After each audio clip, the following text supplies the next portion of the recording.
എത്ര കഴിച്ചാലും മതി വരാത്ത നാടൻ ചായപലഹാരത്തിന്റെ റെസിപ്പിയാണ് ഇന്നത്തെ വീഡിയോയിൽ ഷെയർ ചെയ്യുന്നത്. ആവിയിൽ വേവിച്ചെടുക്കുന്ന ഈ ചായക്കടി നമുക്ക് സിമ്പിൾ ആയിട്ട് തന്നെ ഉണ്ടാക്കാൻ വേണ്ടി പറ്റും. അടിപൊളി ടേസ്റ്റ് ആണ് ഇത് കഴിക്കാൻ വേണ്ടിയിട്ട്. അപ്പോൾ നമുക്കിത് എങ്ങനെ ഉണ്ടാക്കുന്നതെന്ന് നോക്കാം. ആദ്യം നമുക്ക് കുറച്ച് ശർക്കരപ്പാനി റെഡിയാക്കാം. അതിന് വേണ്ടിയിട്ട് 1 കപ്പ് ശർക്കര ഒരു പാത്രത്തിലേക്ക് ഇട്ട് കൊടുത്തിട്ടുണ്ട്. എന്നിട്ട് അതേ മെഷറിംഗ് കപ്പിൽ തന്നെ 1 കപ്പ് വെള്ളം ഒഴിച്ചിട്ട് നമുക്കിത് മെൽട്ടാവാൻ വേണ്ടിയിട്ട് വെക്കാം. അപ്പോൾ ഇതേപോലെ മെൽട്ടായി കഴിയുമ്പോൾ നമുക്ക് ഫ്ലെയിം ഓഫ് ആക്കിയിട്ട് അതിൻ്റെ ചൂടാറാൻ വേണ്ടിയിട്ട് അവിടെ മാറ്റി വെക്കാം. പിന്നെ നമുക്ക് വേണ്ടത് നേന്ത്രപ്പഴമാണ്. 2 പഴുത്ത നേന്ത്രപ്പഴം എടുത്തിട്ട് നമുക്ക് ഇതേപോലെ ചെറിയ ചെറിയ കഷ്ണങ്ങളാക്കിയിട്ട് കട്ട് ചെയ്ത് വെക്കാം.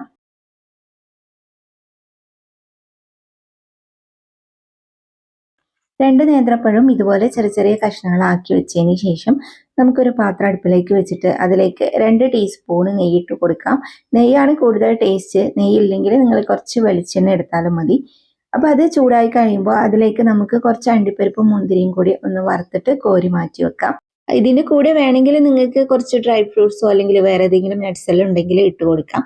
അപ്പോൾ അത് നമ്മൾ കോരി മാറ്റി വെച്ചതിന് ശേഷം പിന്നെ നമ്മൾ നേരത്തെ കട്ട് ചെയ്ത് വെച്ച ആ ഒരു നേന്ത്രപ്പഴം ഉണ്ടല്ലോ, അത് നമുക്ക് ഇതിലേക്ക് ഇട്ട് കൊടുത്തിട്ട് നന്നായിട്ടൊന്ന് റോസ്റ്റ് ചെയ്തെടുക്കാം. ഇത് നമുക്ക് ഏത് പഴം വെച്ചിട്ടും ചെയ്യാൻ പറ്റും കേട്ടോ, പക്ഷേ നേന്ത്രപ്പഴം വെച്ചിട്ട് ചെയ്താലാണ് കൂടുതൽ ടേസ്റ്റ്.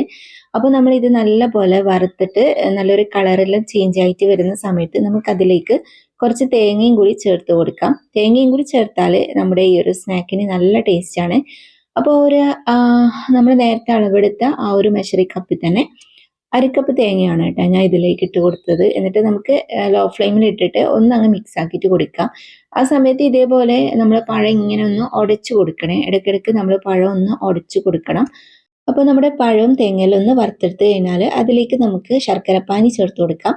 ശർക്കരപ്പാനി ചേർക്കുന്ന സമയത്ത് ഇതുപോലെ ഒന്ന് അരിച്ചിട്ട് ഒഴിക്കുന്നതായിരിക്കും കേട്ടോ നല്ലത്. കാരണം ചില ശർക്കരയിൽ മണ്ണും പൊടിയൊക്കെ ഉണ്ടാവലുണ്ട്. അപ്പോൾ അതുകൊണ്ട് നമ്മൾ ജസ്റ്റ് ഒന്ന് അരിച്ചിട്ട് ഇതിലേക്ക് ഒഴിച്ചു കൊടുത്തിട്ട് ഒന്ന് മിക്സ് ആക്കിയിട്ട് കൊടുക്കാം. പിന്നെ നമുക്ക് മധുരം ബാലൻസ് ചെയ്യാൻ വേണ്ടിയിട്ട് ഒരു നുള്ള് ഉപ്പ് ചേർത്ത് കൊടുക്കാം. എന്നിട്ട് നല്ലൊരു ഫ്ലേവറിനായിട്ട് 1 ടീസ്പൂൺ ഏലക്കാപ്പൊടിയും കൂടി ചേർത്ത് കൊടുക്കുന്നുണ്ട്. അപ്പോൾ നമ്മളിത് ഒന്ന് നന്നായിട്ടൊന്ന് മിക്സ് ആക്കി എടുത്തതിന് ശേഷം ഇനി നമ്മൾ ഇതിലേക്ക് ചേർത്ത് കൊടുക്കാൻ പോകുന്നത് റവയാണ്. നമ്മൾ നേരത്തെ എടുത്ത അതേ മെഷറിംഗ് കപ്പിൽ തന്നെ 1/4 കപ്പ് റവ ഇതിലേക്ക് ഇട്ട് കൊടുക്കാം. ഇതിപ്പോൾ വറുക്കാത്ത റവയാണ്. വറുത്തതോ വറുക്കാത്തതോ ഏത് വേണമെങ്കിലും എടുക്കാം.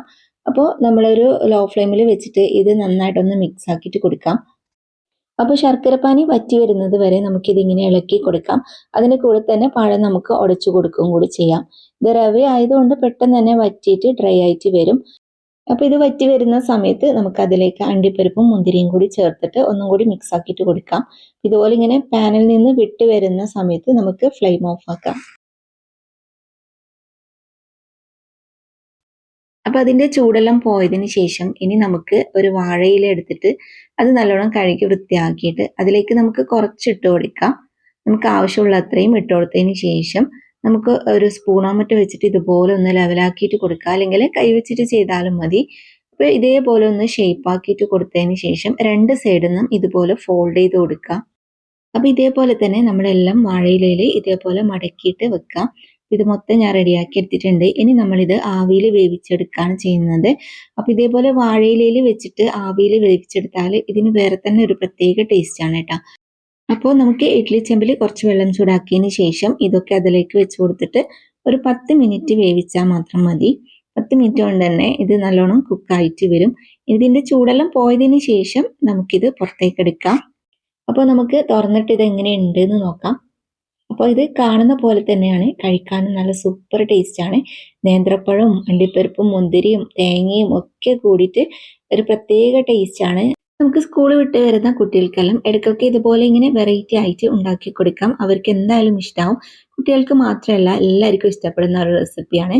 അപ്പോൾ എല്ലാവരും ട്രൈ ചെയ്ത് നോക്കിയിട്ട് ഫീഡ്ബാക്ക് അറിയിക്കാൻ മറക്കരുത്. ഇന്നത്തെ ഈ ഒരു റെസിപ്പി നിങ്ങൾക്ക് എല്ലാവർക്കും ഇഷ്ടപ്പെട്ടു എന്ന് വിചാരിക്കുന്നു. വീഡിയോ ഇഷ്ടപ്പെട്ടാൽ മറക്കാതെ ലൈക്കും ഷെയറും കമൻറ്റും ചെയ്യുക. സബ്സ്ക്രൈബ് ചെയ്യാത്തവരാണെങ്കിൽ സബ്സ്ക്രൈബ് ചെയ്ത് സപ്പോർട്ടും കൂടി ചെയ്യണേ. അപ്പോൾ നല്ലൊരു വീഡിയോ ആയിട്ട് നമുക്ക് വീണ്ടും കാണാം.